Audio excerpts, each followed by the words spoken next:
നമസ്കാരം, ബെട്ട ന്യൂസ് ക്യാപ്സ്യൂളിലേക്ക് സ്വാഗതം.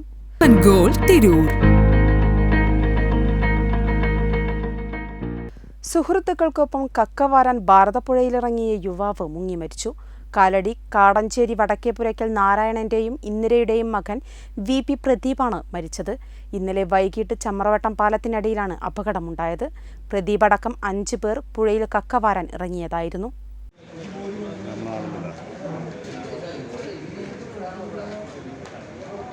കക്കവാരാൻ മുങ്ങുന്നതിനിടെ പ്രദീപിനെ കാണാതായി.